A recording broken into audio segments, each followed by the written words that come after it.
Hello, everyone, and welcome back to the 10th ever episode of the Marymount Life Experience podcast.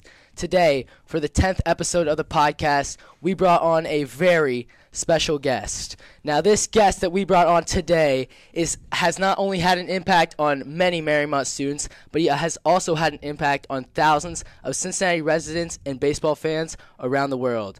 Now, Tyler, seeing as you are a huge baseball fan yourself, would you like to do the honors of introducing this guest? Yeah, I appreciate it. This is someone who I've listened to my whole life, broadcasting the Reds baseball. I think you already know who I'm talking about. Please welcome Mr. Marty Brennaman. Thank you, guys. Thank you. Nice being with you. So, Mr. Brennaman, can you talk about what the city of Cincinnati has meant for you, and how difficult was it to leave broadcasting behind?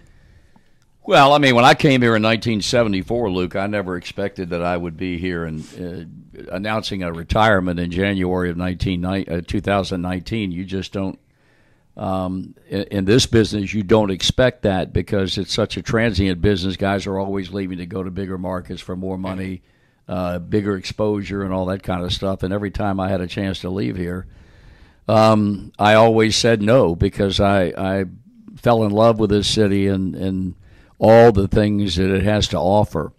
It's a great place to raise kids. It's got a lot of culture.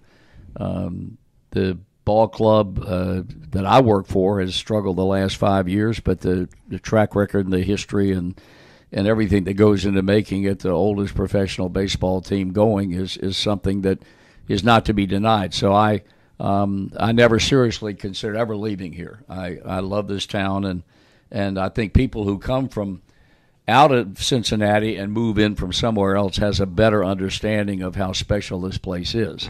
The retirement thing, I worked for 31 years with a guy named Joe Nuxall. He and I were partners for 31 years, and when Joe retired, he was physically unable to do a lot of the things that he wanted to do after retirement. That made a major impact upon me, and I made a pact with myself then that when the time came that I retired, I was going to retire when I still had my health and I could go and do whatever I wanted to do when I wanted to do it. And so I just came to the decision that 2019 was going to be my last year. In fact, I was going to hang it up after the previous year, 18. I wasn't going to tell anybody about it and do the last game of the season on a Sunday afternoon and late September or the first weekend in October and call the Castellini family the next morning and say, hey, I'm done with this and I'm out of here. And they found out about it, and they were not happy about that. And so I agreed to come back, and it worked out well because it was the 150th anniversary of professional baseball, and it was a good year to go out on. I went out pretty much on my own terms. I went out when I think I was still on top of my game, and I went out when I was healthy. So I have no regrets, and I've not second-guessed myself one time in my decision. That's awesome.